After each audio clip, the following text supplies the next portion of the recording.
Hello एडुटैप आपका स्वागत करता है। आज जो हम थ्योरी पढ़ने जा रहे हैं उसका नाम है Piaget's theory of cognitive development. Cognitive development को हम मेंटल डेवलपमेंट भी कह सकते हैं और कॉग्निटिव डेवलपमेंट को हिंदी में संज्ञानात्मक विकास भी कहते हैं। इस थ्योरी को समझना बहुत ही इंपॉर्टेंट है क्योंकि इस थ्योरी में गुड मॉर्निंग दोस्तों, हेलो एडुटैप आपका स्वागत करता है। आज जो हम थ्योरी पढ़ने जा रहे हैं उसका नाम है Piaget's theory of cognitive development. Cognitive development को हम मेंटल डेवलपमेंट भी कह सकते हैं और कॉग्निटिव डेवलपमेंट को हिंदी में संज्ञानात्मक विकास भी कहते हैं। इस थ्योरी को समझना बहुत ही इंपॉर्टेंट है क्योंकि इस थ्योरी में से हर साल क्वेश्चन आए हैं और आगे आने वालों में भी क्वेश्चन आएंगे ही आएंगे। तो चलिए हम इस थ्योरी को अच्छे से समझते हैं ताकि आने वाले एग्जाम्स में जो भी क्वेश्चंस इस थ्योरी में से आएंगे हम उन क्वेश्चंस को बहुत आसानी से कर पाएं। पेपर 2 में इस थ्योरी में से लगातार क्वेश्चन आते रहे हैं और आप देखिए कि 2015 में तो 4 क्वेश्चन आए थे। 2015 में 2 पेपर हुए थे तो दोनों पेपरों में दो दो क्वेश्चन आए थे और 2014 में भी इसमें से 3 क्वेश्चन आए थे और 2016 यानी कि पिछले साल भी इसमें से एक क्वेश्चन आया था। और जब हम पेपर 1 की बात करते हैं तब भी लगातार इस थ्योरी में से क्वेश्चन आते रहे हैं। 2011 से लेकर 2016 तक इस थ्योरी में से हर साल क्वेश्चन आए हैं और ये क्वेश्चन बहुत ही कंसेप्चुअल यानी कि दिमाग वाले क्वेश्चन थे। अगर आप इस थ्योरी को रट्टा लगा के एग्जाम देने जाएंगे तो आप ये क्वेश्चन नहीं कर पाएंगे। इसलिए ये और भी इंपॉर्टेंट हो जाता है कि आप इस थ्योरी को अच्छे से समझें ताकि आपके कंसेप्ट्स क्लियर हो जाएं। प्याजे ने जो थ्योरी दी है वो थ्योरी ऑफ कॉग्निटिव डेवलपमेंट है। इसलिए इस थ्योरी को पढ़ने से पहले यह जरूरी है कि हम समझें कॉग्निशन का मतलब क्या होता है। कॉग्निशन को हिंदी में अनुभूति भी कहते हैं। अब कॉग्निशन का मतलब है कि हम चीजों को कैसे लर्न करते हैं, रिमेंबर यानी कि याद रखते हैं, इवेल्युएट करते हैं, रीजन करते हैं, परसीव करते हैं या जज करते हैं। चलिए कुछ एग्जांपल्स देते हैं। जैसे कि आप कंप्यूटर चलाना सीख रहे हैं या आप प्याजे की थ्योरी को समझ रहे हैं तो इसका मतलब है आप कुछ लर्न कर रहे हैं, इसमें आपका दिमाग यूज हो रहा है तो हम इसको कॉग्निशन कहते हैं। ऐसे ही चीजों को याद रखना, जैसे कि आप प्याजी की थ्योरी को समझ के उसको याद रखेंगे, उसमें भी कॉग्निशन यानी कि अनुभूति इन्वॉल्व है। इवेल्युएट, अब मैं आपको बताऊं कि राम के 100 में से 80 नंबर हैं और श्याम के 100 में से 75 नंबर हैं, तो दोनों में से कौन इंटेलिजेंट है। आप जब इस चीज को इवेल्युएट करेंगे तब आप अपना दिमाग लगाएंगे कि जिसके नंबर 80 हैं वो ज्यादा इंटेलिजेंट है, तो इस चीज को भी हम कॉग्निशन कहते हैं। तो ये सारी चीजें, learning, remembering, evaluating, judging, reasoning, perceiving, ये कॉग्निशन का पार्ट है जिनमें हमारा दिमाग यूज होता है। चलिए हमने कॉग्निशन तो समझ लिया, अब हम समझते हैं कि वाकई में प्याजे की थ्योरी क्या बताती है। प्याजे की थ्योरी हमें यह बताती है कि जैसे जैसे बच्चा बड़ा होता है तो उसकी मेंटल डेवलपमेंट कैसे होती है। कि बच्चा जब इन्फेंसी से एडल्टहुड में जाता है तो इस दौरान, इस पीरियड में उसकी मेंटल डेवलपमेंट कैसे होती है। प्याजे ने अपनी थ्योरी में सबसे सही बात यह कही है कि हम अक्सर मानते हैं कि बच्चे बड़ों से कम इंटेलिजेंट होते हैं, पर उनके मुताबिक ऐसा नहीं होता है। बच्चे बड़ों के बराबर इंटेलिजेंट होते हैं, बस फर्क इतना है कि बच्चे किसी और तरीके से सोचते हैं। That is they think differently than adults, और इसीलिए हमें लगता है कि वो इंटेलिजेंट नहीं है, लेकिन वो बड़ों के बराबर ही इंटेलिजेंट होते हैं। प्याजे ने जो एक और बहुत इंपॉर्टेंट पॉइंट बताया है वो ये है कि बच्चे की मेंटल डेवलपमेंट पे हेरिडिटरी और एनवायरनमेंट दोनों का बहुत असर होता है। हेरिडिटी से मतलब है कि आपके जीन्स कैसे हैं। जैसे कि अगर आपके माता पिता होशियार हैं तो आप में भी एक इंटेलिजेंट जीन्स ट्रांसफर होंगे और बहुत चांसेस हैं कि आप भी होशियार या इंटेलिजेंट होंगे। तो इस चीज को हम हेरिडिटी कहते हैं। तो प्याजे के मुताबिक हेरिडिटी का आपकी मेंटल डेवलपमेंट पे असर होता है।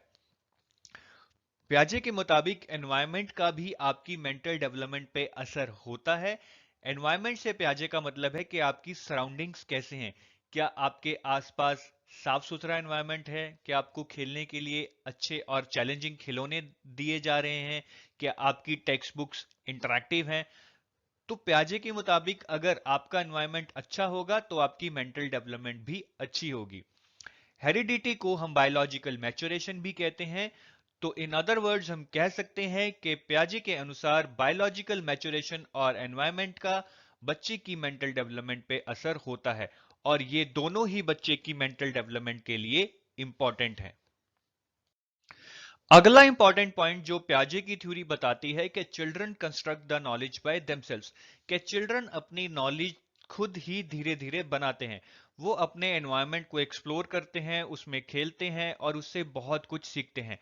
ऐसे करके ही वो अपने आप अपनी नॉलेज को धीरे धीरे बढ़ा लेते हैं। लेकिन इससे भी एक इंपॉर्टेंट पॉइंट जो निकल के आता है वो ये है कि social interaction does not play much important role, कि सोशल इंटरेक्शन बच्चे की मेंटल डेवलपमेंट में कोई बड़ा रोल प्ले नहीं करती है। सोशल इंटरेक्शन से मतलब है वो इंटरेक्शन जो बच्चा अपने दोस्तों से, अपने टीचर से या माता पिता से करता है। तो प्याजे के अनुसार सोशल इंटरेक्शन का बच्चे की मेंटल डेवलपमेंट में कोई बड़ा रोल नहीं है, और ये बहुत ही इंपॉर्टेंट पॉइंट है। इस पॉइंट पे एग्जाम में क्वेश्चन पूछा जा सकता है। तो हमें याद रखना है कि सोशल इंटरेक्शन बच्चे की मेंटल डेवलपमेंट में ज्यादा रोल प्ले नहीं करती है। बच्चे अपनी नॉलेज खुद ब खुद बनाते हैं जब वो एनवायरनमेंट को एक्सप्लोर करते हैं। आइए अब कुछ पास्ट ईयर क्वेश्चंस कर लेते हैं। Children actively construct their understanding of the world is a statement attributed to, कि ऐसा किसने कहा है कि चिल्ड्रन अपनी नॉलेज खुद कंस्ट्रक्ट करते हैं। ये हमने अभी पढ़ा है कि ये प्याजे ने कहा है, तो इसका आंसर होगा 3। नेक्स्ट क्वेश्चन करते हैं। अकॉर्डिंग टू प्याजे theory which one out of the following will not influence one's cognitive development, के प्याजे के मुताबिक इनमें से कौन सी चीज बच्चे की कॉग्निटिव यानी कि मेंटल डेवलपमेंट को इन्फ्लुएंस नहीं करेगी। अभी हमने पढ़ा है कि सोशल इंटरेक्शन बच्चे की मेंटल डेवलपमेंट पे कोई असर नहीं डालती है। तो हमारा पहला ही ऑप्शन है सोशल एक्सपीरियंसेस। तो आंसर होना चाहिए 1। तो आप देखिए कितने आसान क्वेश्चन है। अगर आपके कंसेप्ट क्लियर हैं तो it will just take you 3 to 5 seconds to solve the question. प्याजे की थ्योरी के 3 मेन कंपोनेंट्स हैं। पहला कंपोनेंट है स्कीमास, जिसे हिंदी में स्कीमा भी कहते हैं। स्कीमास हमारी नॉलेज के बिल्डिंग ब्लॉक्स होते हैं। दूसरा इंपॉर्टेंट कंपोनेंट है अडेप्टेशन प्रोसेस, जिसे हिंदी में अनुकूलन भी कहते हैं। अडेप्टेशन प्रोसेस हमें एक स्टेट से दूसरी स्टेट में जाने में मदद करता है। हम स्कीमास और अडेप्टेशन प्रोसेस के बारे में डिटेल में आने वाले वीडियो में पढ़ेंगे। और तीसरा कंपोनेंट है प्याजे की डेवलपमेंट की 4 स्टेजेस। पहली स्टेज है सेंसरी मोटर स्टेज, इसे संवेदी पेशी अवस्था या इंद्रिय गतिक अवस्था भी कहा जाता है। दूसरा है प्री ऑपरेशनल स्टेज, जिसे पूर्व संक्रिय अवस्था भी कहा जाता है। तीसरी स्टेज है कंक्रीट ऑपरेशनल, जिसे मूर्त संक्रिय अवस्था भी कहा जाता है। और चौथी स्टेज है फॉर्मल ऑपरेशनल, जिसे औपचारिक संक्रिया की अवस्था भी कहा जाता है। तो हम इन तीनों कंपोनेंट्स के बारे में अब डिटेल में पढ़ेंगे। सबसे पहले समझते हैं कि स्कीमास क्या होते हैं। किसी भी चीज को लेकर हमारे दिमाग में कुछ मेंटल स्ट्रक्चर्स बन जाते हैं जिनको हम स्कीमास कहते हैं। जैसे कि सपोज कीजिए ये बच्चा इस बिल्ली के साथ खेलता है, तो इस बिल्ली के लिए इस बच्चे के दिमाग में कुछ मेंटल स्ट्रक्चर्स होंगे। जैसे कि यहां पे हमने एक मेंटल स्ट्रक्चर दिखाया है, जैसे कि बच्चे के दिमाग में इस बिल्ली को लेकर जो मेंटल स्ट्रक्चर होगा वो स्ट्रक्चर ऐसा होगा कि बिल्ली की एक टेल यानी कि पूंछ होती है, बिल्ली की 2 आंखें होती हैं, बिल्ली के 2 कान होते हैं, बिल्ली की 4 लेग्स यानी कि लातें होती हैं और बिल्ली के शरीर पर फर होती है। तो इस पूरे मेंटल स्ट्रक्चर को हम स्कीमा कहते हैं। तो किसी भी चीज के बारे में हमारे दिमाग में कुछ मेंटल स्ट्रक्चर्स होते हैं जो कि इस तरह से दिखते हैं, और इन मेंटल स्ट्रक्चर्स को ही हम स्कीमा कहते हैं। अब सपोज कीजिए बच्चा एक जानवर को देखता है और उसे कोई बताता है कि इस जानवर को हॉर्स कहते हैं। तो हॉर्स को लेकर बच्चे के दिमाग में एक मेंटल स्ट्रक्चर बन जाएगा, उस मेंटल स्ट्रक्चर को हम स्कीमा कहेंगे। जैसे कि इस केस में बच्चे के दिमाग में एक स्कीमा बन जाएगा कि 4 legged animal with tail and 5 feet in height is horse, कि वो जानवर जिसकी 4 लातें होती हैं, पूंछ होती है और 5 फीट हाइट होती है, वो हॉर्स होता है। अब सपोज कीजिए ये बच्चा जब एक काऊ को देखता है तो उसे हॉर्स कह के बुलाता है। इसका रीजन ये है क्योंकि बच्चे के दिमाग में जो मेंटल स्ट्रक्चर यानी कि स्कीमा बना हुआ है, उस स्कीमे के अनुसार वो जानवर जिसकी 4 लातें हो, एक पूंछ हो और जो 5 फीट इन हाइट हो, उसे हॉर्स कहते हैं। लेकिन जब ये बच्चा इस काऊ को हॉर्स कहता है तब उसके मम्मी पापा उसे करेक्ट करते हैं कि ये हॉर्स नहीं, ये काऊ है। और जब बच्चे को ये इंफॉर्मेशन मिलती है तो वो अपने दिमाग में जो मेंटल स्ट्रक्चर्स है उन्हें मॉडिफाई करता है। जैसे कि वो अपने दिमाग में जो हॉर्स का स्कीमा है उसे मॉडिफाई करेगा कि 4 लातों वाला एनिमल जिसकी पूंछ हो और 5 फीट हाइट हो और जो हॉर्स की तरह दिखता हो, वो ही हॉर्स है। और इसी के साथ वो अपने दिमाग में काऊ के लिए एक स्कीमा बनाएगा कि 4 लातों वाला एनिमल जिसकी पूंछ हो और 5 फीट हाइट हो और काऊ की तरह दिखता हो, उसे काऊ कहते हैं। तो इससे हम देखते हैं कि जैसे जैसे हमें इंफॉर्मेशन मिलती है, हमारे स्कीमाज यानी कि मेंटल स्ट्रक्चर्स मॉडिफाई होते रहते हैं। तो हमें ये चीज याद रखनी है कि जैसे जैसे हमें एक्सपीरियंस मिलता है, हमारे स्कीमाज मॉडिफाई होते रहते हैं। अब इंपॉर्टेंट क्वेश्चन ये उठता है कि स्कीमाज बनते कब हैं? क्या ये जन्म से ही होते हैं या ये जन्म के बाद बनते हैं? अब प्याजे के अनुसार एक बात तो तय है कि जैसे जैसे हमें और इंफॉर्मेशन मिलती है और हमारा एक्सपीरियंस बढ़ता है, हमारे स्कीमाज मॉडिफाई होते हैं और इंक्रीज होते हैं। लेकिन प्याजे के अनुसार कुछ स्कीमाज हमारे अंदर यानी कि बच्चे के अंदर जन्म से ही बने होते हैं। जैसे कि बच्चे के अंदर एक सकिंग स्कीमा होता है कि जैसे ही आप बच्चे के मुंह में निप्पल या फिर उंगली डालेंगे, वो उसे चूसना शुरू कर देगा। ऐसे ही बच्चे के दिमाग में एक ग्रैस्पिंग स्कीमा होता है कि जैसे ही आप बच्चे के हाथ में कुछ देंगे, वो उसे ग्रैस्प कर लेगा। तो कुछ स्कीमास जैसे कि सकिंग और ग्रैस्पिंग स्कीमा बच्चे के दिमाग में बाय बर्थ ही होते हैं, वो जन्म से पहले ही होते हैं, वो जन्म के बाद नहीं बनते हैं। हमने थोड़ी देर पहले डिस्कस किया था कि हम प्याजे की थ्योरी में 3 कंपोनेंट्स को डिस्कस करेंगे। उसमें से पहला कंपोनेंट जो कि स्कीमाज है, हम ऑलरेडी डिस्कस कर चुके हैं। अब हम डिस्कस करेंगे अडेप्टेशन प्रोसेस को, जिसे हिंदी में अनुकूलन भी कहते हैं। प्याजे ने अडेप्टेशन प्रोसेस को 2 पार्ट्स में डिवाइड किया गया है, एसिमिलेशन और एकोमोडेशन। हम पहले एसिमिलेशन के बारे में पढ़ेंगे और फिर एकोमोडेशन के बारे में पढ़ेंगे। एसिमिलेशन को हिंदी में आत्मसात्करण भी कहा गया है। अब हमने थोड़ी देर पहले पढ़ा था कि जब बच्चे को पता लगता है कि यह जानवर हॉर्स है, तो अपने दिमाग में एक स्कीमा बना लेता है कि 4 लातों वाला जानवर जिसकी पूंछ हो और 5 फीट हाइट हो, उसे हॉर्स बोलते हैं। अब सपोज कीजिए जब ये बच्चा इस काऊ को देखता है तो वो उसे हॉर्स ही समझता है क्योंकि उसके दिमाग में ऐसा मेंटल स्ट्रक्चर बन चुका है। लेकिन वो इतना जान लेता है कि ये हॉर्स इस हॉर्स से डिफरेंट है। तो इस इंफॉर्मेशन को एब्जॉर्ब करने के लिए वो अपने दिमाग में ये चीज बिठा लेता है कि horse can be fat and बल्कि ऑल्सो कि हॉर्स मोटा भी हो सकता है। अब ये प्रोसेस जहां की बच्चे को पता लगता है कि ये हॉर्स है और वो अपने दिमाग में स्कीमा बनाता है, इसको एसिमिलेशन कहते हैं।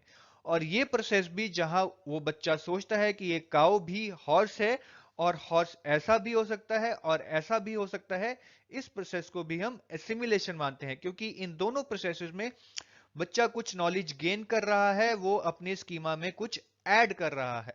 तो इस प्रोसेस को हम एसिमिलेशन मानते हैं। एसिमिलेशन होने के बाद बच्चा इक्विलिब्रियम में होता है, क्योंकि उसको लगता है कि जो भी उसने सीखा है या जो भी उसकी सोच है वो ठीक है। अब सपोज कीजिए इस केस में बच्चा इक्विलिब्रियम में है क्योंकि वो सोचता है कि ये दोनों जानवर हॉर्स हैं। लेकिन उसके बाद एक न्यू सिचुएशन आती है। वो न्यू सिचुएशन ऐसी है कि उसके माँ बाप उसे बताते हैं कि ये हॉर्स नहीं, ये काऊ है। जब उसको ये पता लगता है कि ये हॉर्स नहीं, ये काऊ है, तो उसके दिमाग में डिसइक्विलिब्रियम आ जाता है, क्योंकि वो कंफ्यूज हो जाता है कि ये हॉर्स क्यों नहीं है, क्योंकि उसके मेंटल स्ट्रक्चर के मुताबिक तो ये भी हॉर्स ही होना चाहिए। इसलिए जब उसके माँ बाप उसे बताते हैं कि ये हॉर्स नहीं, ये काऊ है, तो वो कंफ्यूज हो जाता है, यानी कि वो डिसइक्विलिब्रियम में चला जाता है। अब जब बच्चा डिसइक्विलिब्रियम में होता है तो वो एकोमोडेशन करता है, यानी कि वो अपनी नॉलेज को मॉडिफाई करता है। अब इस केस में बच्चा क्या करेगा कि वो अपने दिमाग में हॉर्स के स्कीमे को मॉडिफाई करेगा कि 4 लातों वाला जानवर जिसकी 5 फीट हाइट हो और पूंछ हो और जो वो हॉर्स की तरह दिखता हो वो ही हॉर्स है। और 4 लातों वाला जानवर जिसकी पूंछ हो और 5 फीट हाइट हो और काऊ की तरह शेप हो उसे काऊ कहते हैं। तो इस तरह से बच्चे ने अपनी एग्जिस्टिंग नॉलेज को मॉडिफाई किया यानी कि एकोमोडेट किया। इस प्रोसेस को हम एकोमोडेशन कहते हैं। एकोमोडेशन के बाद बच्चा दोबारा से इक्विलिब्रियम में आ जाता है क्योंकि अब वो कुछ भी कंफ्यूज स्टेट में नहीं है। उसके दिमाग में जो भी चल रहा है वो अब एक इक्विलिब्रियम स्टेट है कि वो ठीक है। चलिए अब हम एक पास्ट ईयर क्वेश्चन करते हैं। Sita has learn to eat rice and dal with her hand when she is given dal and rice she mixes rice and dal and starts eating. तो क्वेश्चन ये है कि सीता ने अपने हाथों से राइस एंड दाल खाना सीख लिया है। जब भी उसे दाल एंड राइस दी जाती है तो वो दाल और राइस को मिक्स करके खाना शुरू कर देती है। दिस प्रोसेस इज कॉल्ड, कि इस प्रोसेस को हम क्या कहते हैं। ऑप्शंस हैं एकोमोडेशन, एसिमिलेशन, एप्रोप्रिएटेड, इनिशिएटेड। तो थर्ड और फोर्थ ऑप्शन तो बिल्कुल भी नहीं है। अगर आपको थोड़ा बहुत कंफ्यूजन होगा तो वो एकोमोडेशन और एसिमिलेशन में होगा। लेकिन आपको इतना याद रखना है कि आप जब भी कोई नई चीज सीखते हैं उस प्रोसेस को एसिमिलेशन कहते हैं। और जब भी कोई आप ऑलरेडी सीखी हुई चीज को मॉडिफाई करते हैं उस प्रोसेस को एकोमोडेशन कहते हैं। तो इस केस में आप एक नई चीज सीख रहे हैं कि दाल और राइस को हाथों से कैसे खाते हैं। तो इस प्रोसेस को हम एसिमिलेशन या फिर एसिमिलेटेड बोलेंगे। तो आंसर है 2। अब एक और पास्ट ईयर क्वेश्चन करते हैं। Fitting new information into existing schemes is known as, कि हम जब भी अपने एग्जिस्टिंग स्कीमा में कुछ नए इंफॉर्मेशन को एब्जॉर्ब करते हैं तो इस प्रोसेस को क्या कहते हैं। अब आप इसमें कंफ्यूज हो सकते हैं कि उसको इक्विलिब्रिएशन कहते हैं, एसिमिलेशन कहते हैं या एकोमोडेशन कहते हैं। ऑर्गेनाइजेशन तो बिल्कुल भी नहीं कहते। अब किसी भी न्यू इंफॉर्मेशन को अपने स्कीमा में बिठाना उसको हम एसिमिलेशन कहते हैं। ये मैंने आपको बहुत अच्छे से बताया है। एग्जिस्टिंग इंफॉर्मेशन को मॉडिफाई करना उसे हम एकोमोडेशन कहते हैं। तो इसका आंसर होना चाहिए 2 यानी कि एसिमिलेशन। इसका एग्जाम्पल हम ऑलरेडी डिस्कस भी कर चुके हैं।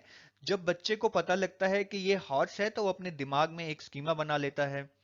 और जब वो काऊ को देखता है तब भी वो उसे हॉर्स समझ के अपने दिमाग में एक स्कीमा बना लेता है कि हॉर्स कैन बी फैट और बल्की ऑल्सो। तो ये प्रोसेस एसिमिलेशन का ही है। बच्चा अपनी एग्जिस्टिंग नॉलेज को करेक्ट या मॉडिफाई नहीं कर रहा है, इसलिए इसे एसिमिलेशन ही कहेंगे। तो हमने स्कीमाज और एडेप्टेशन प्रोसेस के बारे में ऑलरेडी सीख लिया है। अब हम तीसरा कंपोनेंट जो कि 4 स्टेजेस ऑफ डेवलपमेंट है उसके बारे में सीखेंगे।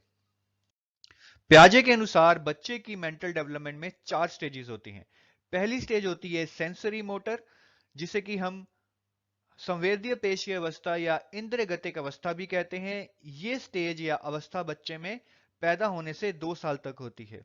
दूसरी स्टेज होती है प्री ऑपरेशनल, जिसे कि हम पूर्व संक्रिय अवस्था भी कहते हैं। और ये अवस्था या स्टेज बच्चे में 2 से 7 साल तक होती है। तीसरी अवस्था या स्टेज होती है कंक्रीट ऑपरेशनल, जिसे हिंदी में मूर्त संक्रिय अवस्था भी कहते हैं। ये स्टेज बच्चे में 7 से 11 साल तक होती है।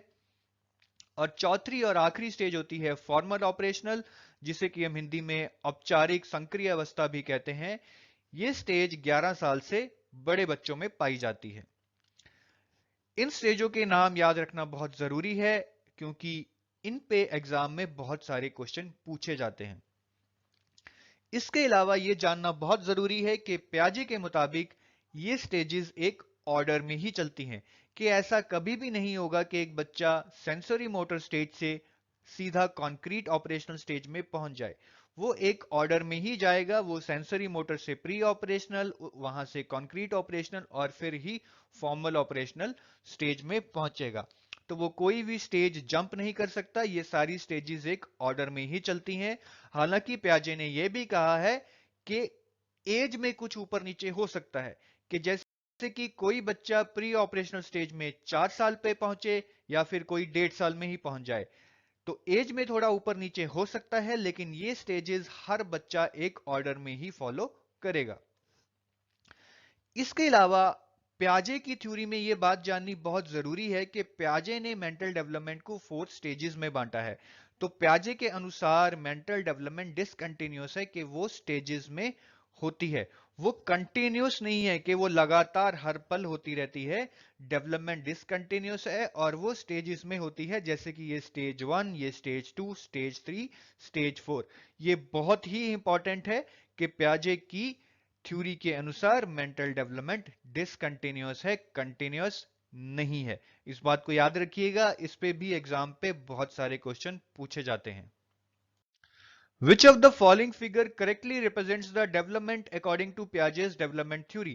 कि उनमें से कौन सी फिगर प्याजे की थ्योरी को सही दर्शाती है?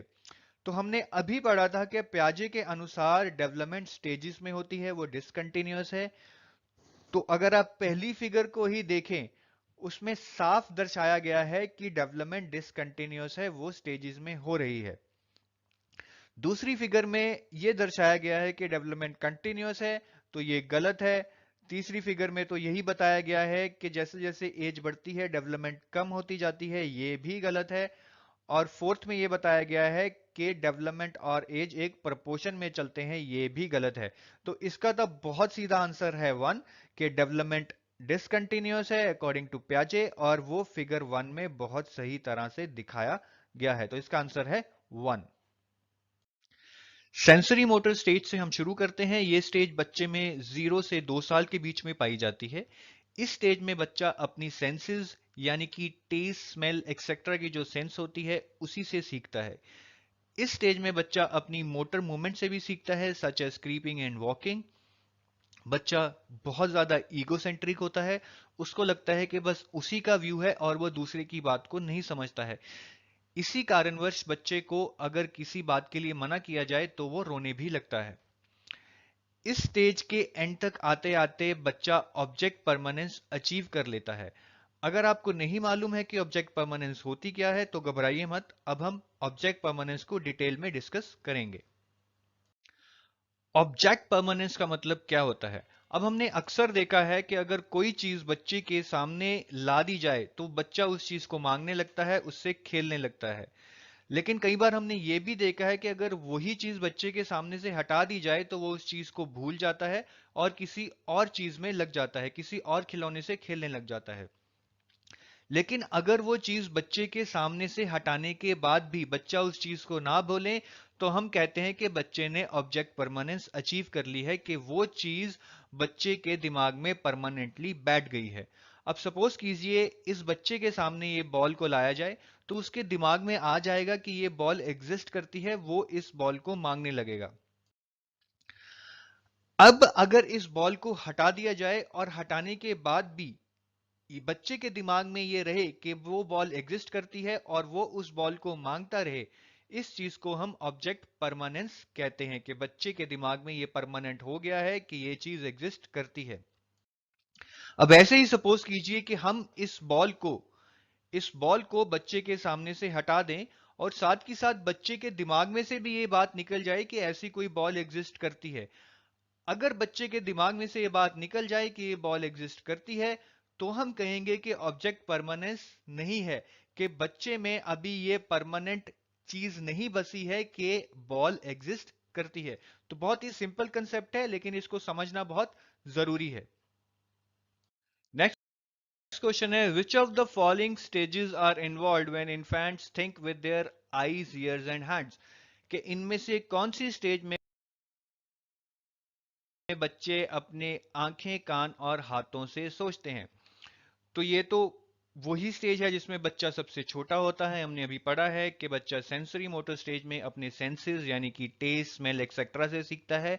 तो इसका आंसर तो होगा 3, यानी कि सेंसरी मोटर स्टेज में बच्चे की सोचने की जो ताकत होती है वो उसके आंखों, कानों और हाथों में होती है। तो इसका आंसर होगा 3।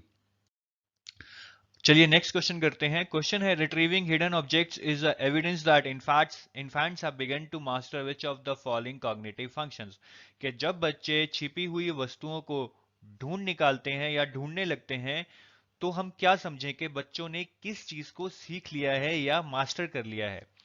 अब हमने ये बहुत ही अच्छे तरीके से पढ़ा था कि जब बच्चे किसी ऐसी चीज को भी याद रखते हैं जो उनके सामने नहीं रहती, उस चीज को हम कहते हैं कि उन्होंने ऑब्जेक्ट परमानेंस अचीव कर ली है, कि उनके दिमाग में ये परमानेंट हो गया है कि ये चीज एग्जिस्ट करती है। तो इसका आंसर तो होना चाहिए दो, यानी कि ऑब्जेक्ट परमानेंस। अब हम प्याजे की दूसरी स्टेज, जिसको कि हम प्री ऑपरेशनल स्टेज कहते हैं, उसको डिस्कस करेंगे।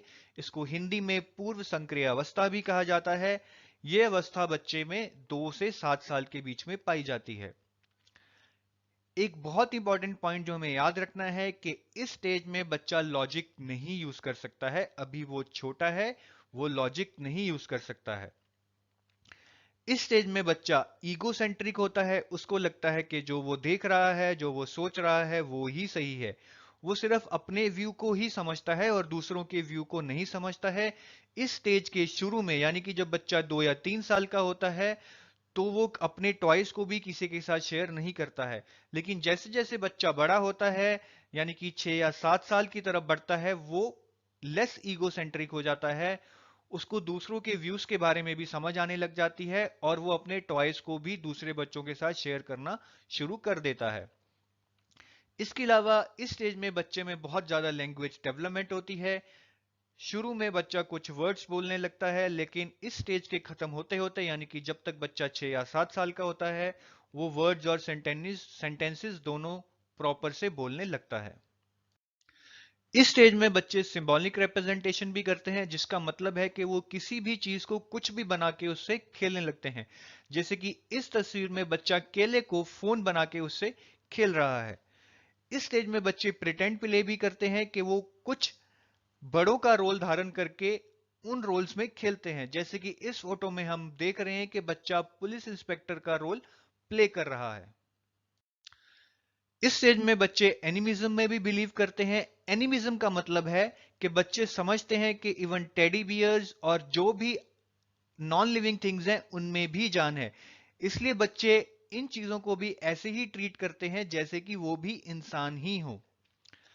इसके अलावा बच्चे आर्टिफिशियलिज्म में बिलीव करते हैं। उनको लगता है कि जो भी चीजें एग्जिस्ट करती हैं, वो सब इंसान ने ही बनाई हैं। जैसे कि उनको यह लगता है कि क्लाउड्स भी इंसान ने ही बनाए हैं। इस स्टेज में बच्चे का थॉट प्रोसेस इरिवर्सिबल होता है, यानी कि वो नहीं समझ पाता है कि चीजों को रिवर्स भी किया जा सकता है। जैसे कि अगर 3+2 5 होता है, तो बच्चे को यह समझ नहीं होगी कि 5-3 भी 2 होता है। तो इससे यह प्रूव होता है कि बच्चे के थॉट्स रिवर्सिबल नहीं है, वो इरिवर्सिबल हैं। ऐसे ही बच्चे को यह समझ में नहीं आता कि अगर आइस को पिघला के पानी बना दिया जाता है, तो उसी पानी को जमा के दोबारा से आइस भी बनाई जा सकती है। यह बच्चे को समझ में नहीं आता है। तो इस एज में बच्चे के थॉट इरिवर्सिबल होते हैं। उसको लगता है कि चीजों को रिवर्स नहीं किया जा सकता है। अब हम कुछ और चीजें डिस्कस करेंगे जो कि इस स्टेज में बच्चों में पाई जाती हैं। सबसे पहली है सेंट्रेशन। सेंट्रेशन का मतलब है कि बच्चे दो चीजों पे एक टाइम पे फोकस नहीं कर पाते हैं। जैसे कि अगर किसी बच्चों को ये दो डॉटेड लाइंस दिखाई जाएं और पूछा जाए कि किस लाइन में ज्यादा डॉट्स हैं, तो बच्चे का आंसर होगा कि नीचे वाली लाइन में ज्यादा डॉट्स हैं। बल्कि दोनों लाइन में सेम डॉट्स हैं। लेकिन तो बच्चा ऐसा क्यों कह रहा है कि नीचे वाली लाइन में ज्यादा डॉट्स हैं? क्योंकि इस चीज को समझने के लिए बच्चे को दो चीजों पे कंसंट्रेट करना पड़ेगा। एक तो है नंबर ऑफ डॉट्स, जैसे कि इसमें 5 हैं और इसमें भी 5 हैं, और दूसरा की लेंथ, कि इसकी लेंथ कम है और इसकी लेंथ ज्यादा है। लेकिन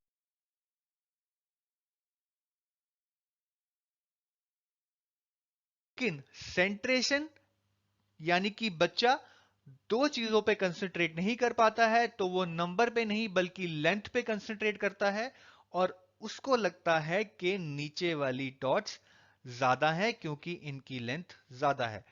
तो inability to focus on two things at a time is called centration, और इस स्टेज में सेंट्रेशन पाई जाती है। दूसरी चीज जो हमें समझनी पड़ेगी वो ये है कि इस स्टेज में बच्चा कंजर्वेशन को नहीं समझता है, कि concept of conservation is not there. Concept of conservation does not exist in this stage. अब कंजर्वेशन का कंसेप्ट है क्या? कंजर्वेशन का कंसेप्ट ये है कि अगर किसी चीज की अपीयरेंस को चेंज कर दिया जाए तब भी वो चीज चेंज नहीं होती है, कि किसी भी चीज का वॉल्यूम और मास कंजर्व्ड रहता है। हम इसको एक एग्जाम्पल से समझेंगे।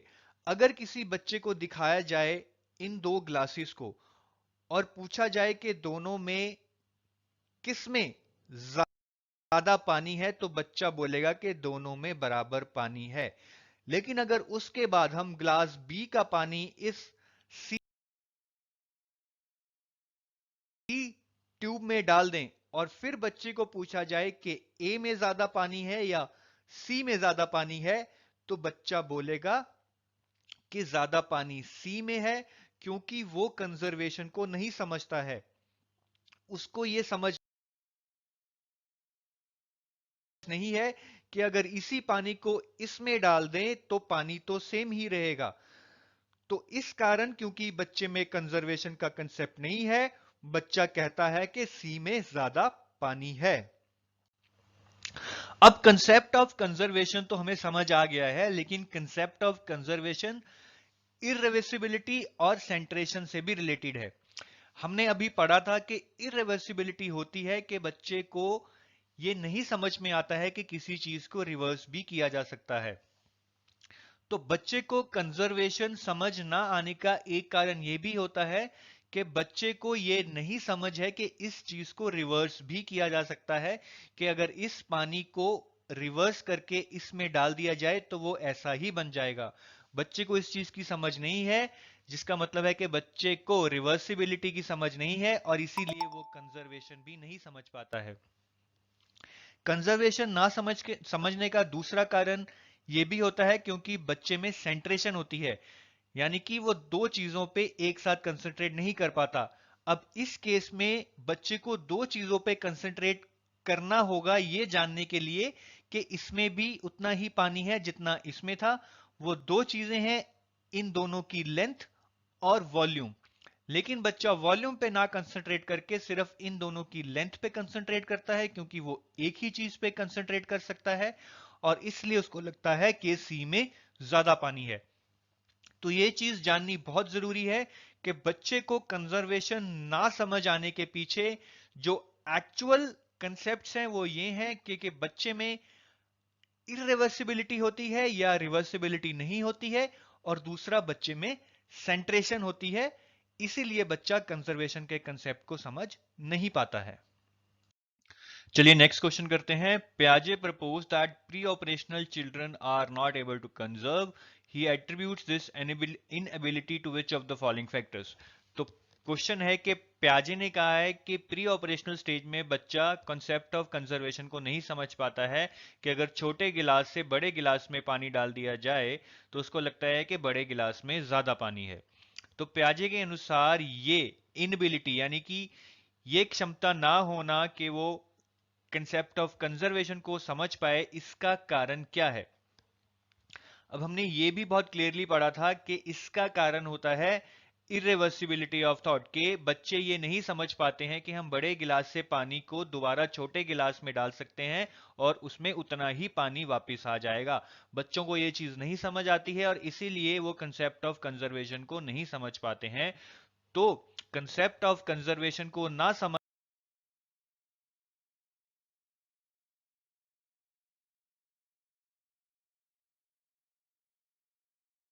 का कारण है इरिवर्सिबिलिटी ऑफ थॉट, मतलब कि इसका आंसर होगा नंबर 3। अब हम प्याजे की थर्ड स्टेज को डिस्कस करेंगे, जिसको कि कॉन्क्रीट ऑपरेशनल स्टेज भी कहा जाता है। यह 7 से 11 साल के बच्चों के बीच में पाई जाती है। इसे हिंदी में मूर्त संक्रिय अवस्था भी कहते हैं।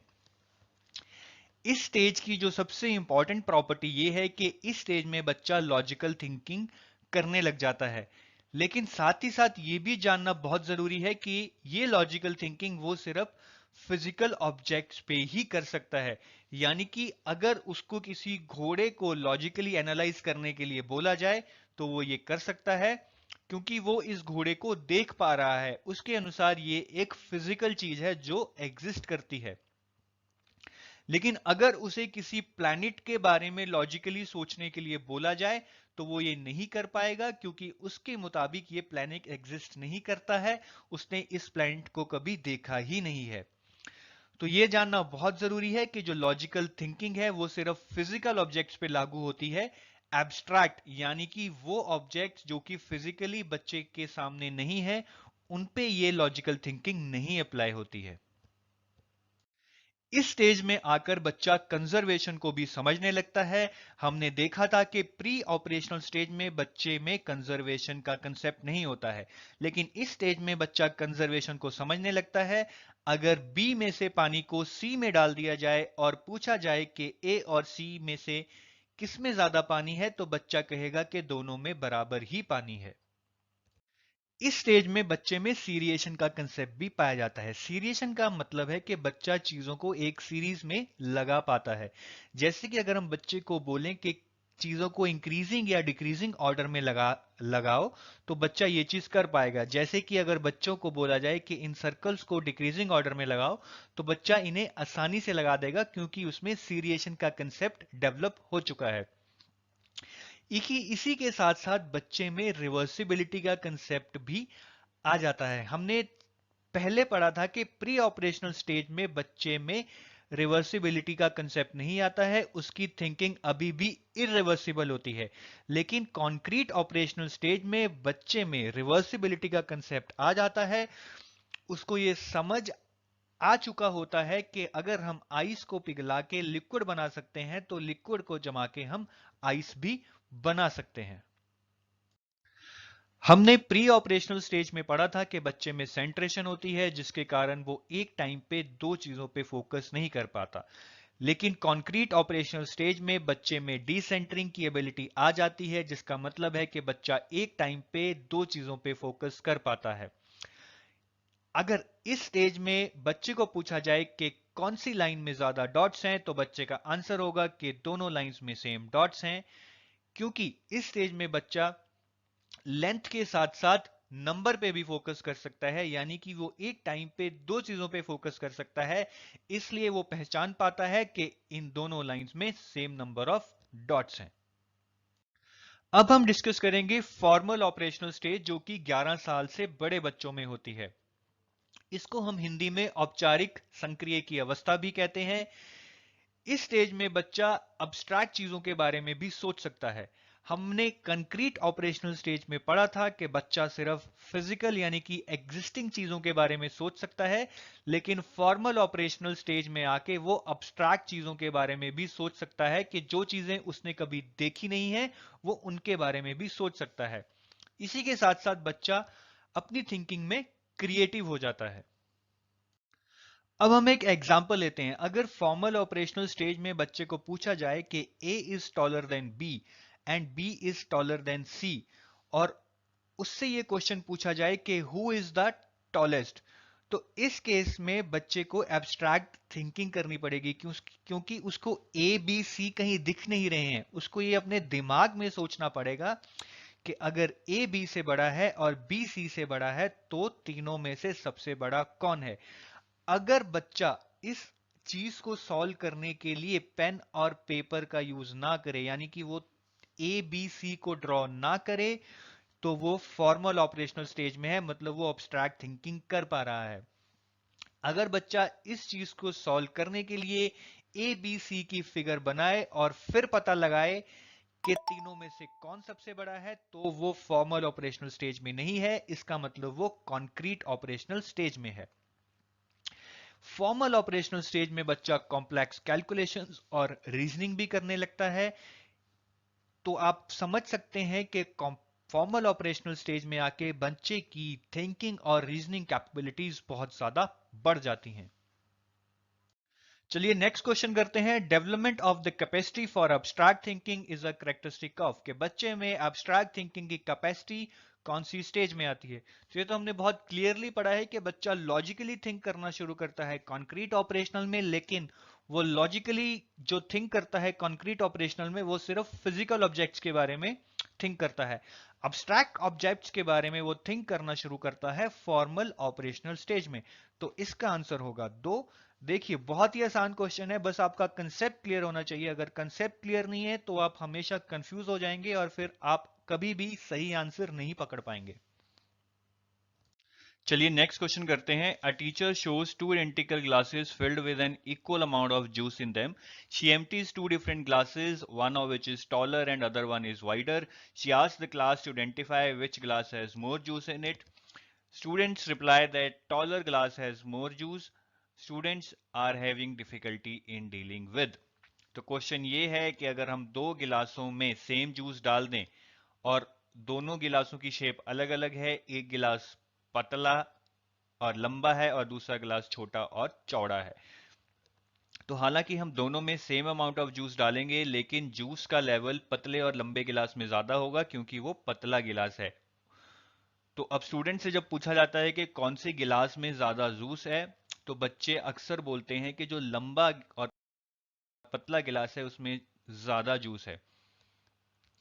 तो बच्चे इस आंसर को गलत इसलिए बताते हैं क्योंकि उनको एक कंसेप्ट क्लियर नहीं होता है। तो क्वेश्चन ये है कि वो कौन सा कंसेप्ट है जिसके क्लियर ना होने की वजह से बच्चे इस क्वेश्चन का आंसर गलत बताते हैं। तो हमने ये बहुत अच्छे से पढ़ा है कि कंसेप्ट ऑफ कंजर्वेशन का आंसर बच्चे इसलिए नहीं बता पाते हैं क्योंकि उन्हें डिसेंटरिंग और रिवर्सिबिलिटी का कंसेप्ट समझ में नहीं आता है। डिसेंटरिंग मींस कि वो एक ही समय में दो चीजों पे कंसंट्रेट कर सकें, और रिवर्सिबिलिटी मींस कि किसी भी चीज को उसके स्टार्टिंग पॉइंट पे ले जा सकते हैं। तो बच्चों को ये दोनों कंसेप्ट नहीं समझ आते हैं, इसीलिए वो कंसेप्ट ऑफ कंजर्वेशन नहीं समझ पाते हैं। अब प्रॉब्लम ये है कि ये दोनों ही ऑप्शंस हमारे आंसर में दिख रहे हैं कि डिसेंटरिंग और रिवर्सिबिलिटी नंबर 3 और 4 हमारी ऑप्शंस हैं, लेकिन हमें इनमें से एक ही ऑप्शन चुनना है।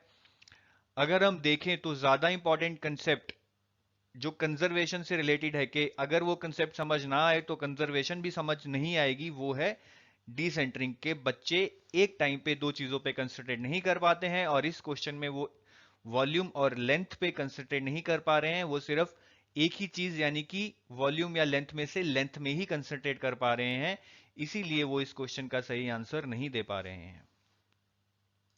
चलिए नेक्स्ट क्वेश्चन करते हैं। विच of the following is correct about gene Piaget's theory of cognitive development, के इनमें से पियाजे की थ्योरी से रिलेटेड कौन सी स्टेटमेंट करेक्ट है। पहली ऑप्शन है पियाजे argues that instead of progressing through stages development is continuous. ये बिल्कुल गलत है। पियाजे ने बहुत क्लियरली बोला है कि डेवलपमेंट स्टेजेस में होती है और डिसकंटिन्यूअस है। दूसरी ऑप्शन है पियाजे has proposed 5 distinct stages of development. ये भी गलत है। पियाजे ने डेवलपमेंट की 4 ही स्टेजेस दी हैं। थर्ड ऑप्शन है stages are invariant which means that no stage can be skipped. ये कुछ सही है क्योंकि हमने पढ़ा है कि स्टेजेस स्किप नहीं हो सकती हैं। बच्चा एक स्टेज से दूसरी स्टेज में ही जाएगा, वहां से तीसरी स्टेज और वहां से चौथी स्टेज में, कोई भी स्टेज स्किप नहीं कर सकता है। तो थर्ड ऑप्शन सही लग रहा है, लेकिन हम एक बार फोर्थ ऑप्शन भी चेक कर लेते हैं। The sequence of stages can vary according to the cultural context of the children. ये भी गलत है क्योंकि पियाजे ने बहुत क्लियरली कहा है कि sequence of stages would remain the same across culture, के बच्चा किसी भी कल्चर में हो, चाहे इंडियन हो चाहे अमेरिकन हो, वो सेम सीक्वेंस ऑफ स्टेजेस को फॉलो करेगा। तो इसका आंसर तो भैया होना चाहिए 3। देखिए बहुत ही आसान क्वेश्चन था, एग्जाम में बैठ के ये क्वेश्चन मुश्किल लग सकता है, लेकिन ये क्वेश्चन बहुत ही आसान है अगर आपके कंसेप्ट क्लियर हैं तो। चलिए नेक्स्ट क्वेश्चन करते हैं। अकॉर्डिंग टू पियाजे stages of cognitive development the sensory motor stage is associated with, कि पियाजे की सेंसरी मोटर स्टेज के अनुसार इनमें से कौन सी ऑप्शन सही है। पहली ऑप्शन है imitation, memory and mental representation. Sensory motor stage में बच्चे 0 से 2 साल में होते हैं, वो नकल तो उतारते ही हैं, जिसका मतलब इमिटेशन है, और उनके दिमाग में कुछ मेंटल स्ट्रक्चर्स भी बनने लगते हैं। तो पहला ऑप्शन मुझे तो सही लग रहा है, लेकिन हम दूसरा, तीसरा और चौथा ऑप्शन भी एक बार देख लेते हैं। दूसरा ऑप्शन है ability to solve problems in logical fashion. ये गलत है। ये लॉजिकल थिंकिंग की जो कैपेबिलिटी है वो कंक्रीट ऑपरेशनल में जाके आती है। Ability to interpret and analyse options, ये भी गलत है। ये भी कॉन्क्रीट या फॉर्मल ऑपरेशनल में ही आती है। कंसर्न्स अबाउट सोशल इश्यूज, ये भी गलत है क्योंकि सेंसरी मोटर स्टेज में बच्चा बहुत ही ईगोसेंट्रिक होता है, उसको सिर्फ अपना ही व्यू नजर आता है, वो दूसरों के बारे में तो सोचता ही नहीं है। तो इसका आंसर तो क्लियरली है 1। अब हम कुछ एजुकेशनल इंप्लीकेशंस डिस्कस करेंगे प्याजे की थ्योरी का, कि प्याजे की थ्योरी को अगर माना जाए तो स्कूलों में पढ़ाई कैसे करनी चाहिए। सबसे बड़ा जो इंप्लीकेशन है वो है डिस्कवरी लर्निंग। प्याजे के अनुसार बच्चों को कभी भी कोई चीज सीखने के लिए फोर्स नहीं करना चाहिए। बच्चों को चीजों को एक्सप्लोर करने के लिए खुला छोड़ देना चाहिए। वो अपने एनवायरनमेंट को जब एक्सप्लोर करेंगे, कुछ एक्टिविटीज करेंगे, तो वो उससे बहुत कुछ सीखेंगे। ये करने से बच्चे एक्टिव लर्नर बनेंगे, ना कि पैसिव। अगर आप बच्चे को क्लासरूम में बिठाकर किताब पढ़ाएंगे तो वो एक पैसिव लर्निंग होगी। लेकिन अगर आप बच्चे को बाहर ले जाकर कुछ एक्सपेरिमेंट्स कराएंगे, कुछ एक्टिविटीज कराएंगे, तो वो एक एक्टिव लर्निंग होगी, और उसे हम डिस्कवरी लर्निंग भी कहते हैं। तो प्याजे के अनुसार बच्चों के लिए डिस्कवरी लर्निंग ही बेस्ट है, और बच्चों को हमें एम्फेसाइज करना चाहिए चीजों को एक्सप्लोर करने के लिए, चीजों को ट्राई करने के लिए, चीजों को एक्सपीरियंस करने के लिए। दूसरी जो एक बहुत इंपॉर्टेंट सीख मिलती है प्याजे की थ्योरी से, वो है रेडीनेस टू लर्न। कि बच्चे को कोई चीज तभी पढ़ानी चाहिए जब वो उस चीज को पढ़ने के लिए तैयार है। जैसे कि अगर हम बच्चे को कंजर्वेशन का कंसेप्ट समझा रहे हैं, और ये कंसेप्ट हम बच्चे को प्री ऑपरेशनल स्टेज में ही समझाने लग जाएं, तो वो उस चीज को नहीं समझ पाएगा। इसलिए हमें वेट करनी चाहिए कि बच्चा जब कॉन्क्रीट ऑपरेशनल स्टेज में पहुंचे, तभी हमें उसे कंजर्वेशन का कंसेप्ट समझाना चाहिए। समय से पहले किसी भी चीज को समझाने से कोई फर्क नहीं पड़ेगा, बच्चा कंफ्यूज्ड ही होगा। तीसरी इंपॉर्टेंट सीख जो हमें मिलती है प्याजे की थ्योरी से, वो है फैसिलिटेट रेदर देन टीच। कि टीचर को एक फैसिलिटेटर का रोल लेना चाहिए, ना कि बच्चों को पढ़ाना चाहिए। क्लासरूम में बिठा के बच्चों को किताबी पढ़ाई कराने से कोई फायदा नहीं है। टीचर को चाहिए कि बच्चा जो भी सीखना चाहता हो उस चीज में उसकी हेल्प करे। अगर बच्चा चाहता है कि वो गार्डन में जाके खेले और वहां पे प्लांट्स को देखकर कुछ सीखे, तो टीचर को चाहिए कि वो उस चीज को फैसिलिटेट करे, मतलब कि बच्चे को ये चीज करने में हेल्प करे। वो बच्चे को गार्डन में ले जाए, उसको सारे प्लांट्स को दिखाए, बच्चा उन प्लांट्स को टच करे, फील करे, और इसी सब कुछ करने से वो अपनी नॉलेज को बढ़ाए। चौथी इंपॉर्टेंट सीख जो हमें प्याजे की थ्योरी से मिलती है, वो है एक्सेप्टेंस ऑफ इंडिविजुअल डिफरेंसेस। कि टीचर को चाहिए कि वो बच्चों के कल्चर और सोशल बैकग्राउंड को समझे, उनमें जो इंडिविजुअल डिफरेंसेस है वो समझे, क्योंकि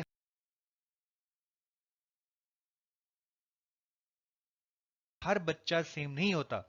कुछ बच्चे पढ़ाई में तेज हो सकते हैं, कुछ बच्चे पढ़ाई में पीछे रह सकते हैं। तो टीचर को चाहिए कि हर बच्चे को समझे और उसकी क्षमता और उसकी नीड के अनुसार उसे गाइडेंस दे, उसे पढ़ाए। Now we will discuss about some criticism of Piaget's theory. हम प्याजे की थ्योरी में कुछ कमियों को अब डिस्कस करेंगे। सबसे बड़ी कमी जो प्याजे की थ्योरी में पाई जाती है, कि प्याजे ने कहा है कि डेवलपमेंट स्टेजेस में अगर होती है, डेवलपमेंट डिसकंटिन्यूस है। लेकिन बहुत सारे थ्योरिस्ट ने ये बोला है कि डेवलपमेंट कंटिन्यूस है। उसके बाद एक इंपॉर्टेंट क्रिटिसिज्म या एक इंपॉर्टेंट कमी जो प्याजे की थ्योरी में पाई जाती है, वो ये है कि प्याजे के अनुसार कल्चर और सोशल एनवायरनमेंट का आपकी डेवलपमेंट पे कोई असर नहीं होता। कि आपके दोस्त या आपका स्कूल टीचर कैसे हैं, इस चीज का आपकी मेंटल डेवलपमेंट पे कोई असर नहीं होता। और प्याजे के अनुसार बच्चा अकेला ही अपनी नॉलेज डेवलप करता है, अकेला ही वर्ल्ड को एक्सप्लोर करता है। उसके दोस्तों का या उसके टीचर का उसकी लर्निंग में ज्यादा रोल नहीं होता है।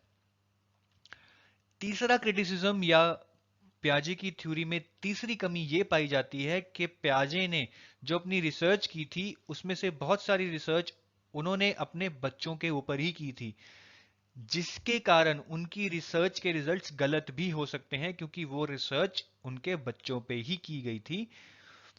तो ये तीन मेन क्रिटिसिज्म्स या तीन मेन कमियां हैं जो प्याजे की थ्योरी में पाई जाती हैं। अब हम आपका थैंक यू, धन्यवाद करना चाहेंगे ये वीडियो देखने के लिए। प्याजे की थ्योरी एग्जाम के लिए बहुत इंपॉर्टेंट है और हमने सभी कंसेप्ट्स को बहुत ही अच्छे से कवर किया है और आशा करते हैं कि आपको ये सारे कंसेप्ट्स समझ आ गए होंगे।